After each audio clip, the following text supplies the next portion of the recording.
ناظرین کرام، سورہ کوثر میں عددی معجزے نے ہی مجھے حیران کر رکھا ہے۔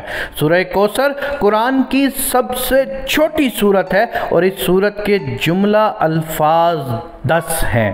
قرآن بذات خود ایک معجزہ ہے، لیکن جب سورہ کوثر کی پہلی آیت میں 10 حروف ہیں، سورہ کوثر کی دوسری آیت میں بھی 10 حروف ہیں، سورہ کوثر کی تیسری آیت میں بھی 10 حروف ہیں، اس پوری سورت میں جو سب سے زیادہ تکرار سے حرف آیا ہے وہ حرف الف ہے، اور جو 10 دفعہ آیا ہے۔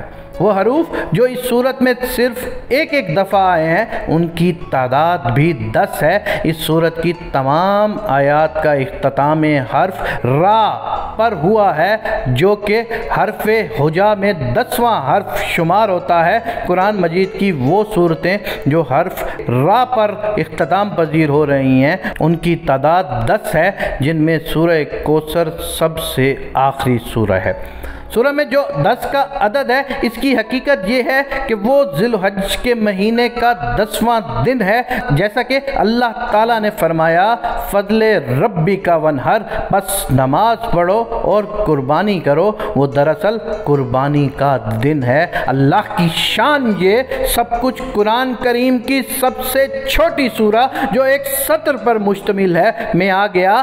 آپ کا کیا خیال ہے بڑی صورتوں کے متعلق؟ اللہ تعالیٰ نے اسی لیے قرآن کریم میں فرما دیا، ہم نے اپنے بندے پر جو کچھ نازل کیا، اگر تمہیں اس میں شک ہو تو اس جیسی ایک سورت ہی لے آؤ۔ اللہ تعالیٰ مجھے اور آپ کو حوض کوثر سے ایسا مبارک پانی پلائے جس کے بعد ہمیں کبھی پیاس نہ لگے۔ دنیا کی کسی سورت کو دیکھ لو، اس کے اندر لاکھوں معجزات چھپے ہوں گے، اس کے ترجمے کو پڑھو، تمہاری زندگی بدل کر رکھ دے گا۔ ہمیں نہیں معلوم کہ ہم اس ذات باری تعالیٰ تک کیسے پہنچیں، لیکن قرآن کریم کی وجہ سے ہمیں اس اللہ کے بارے میں بہت اچھی طرح معلوم ہو جاتا ہے۔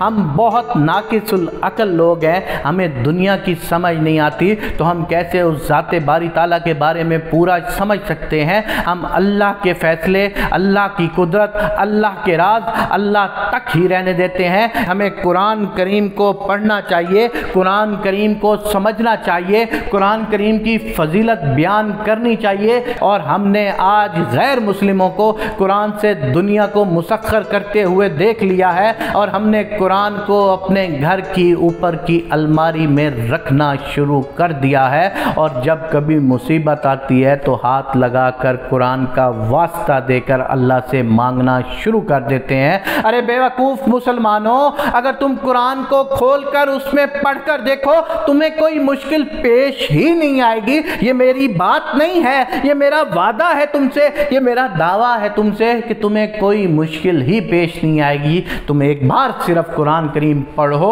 اور قرآن کریم کے مطابق زندگی بسر کر کے دیکھو، تمہارے لیے دنیا اور آخرت کی مشکلات ختم ہو جائیں گی۔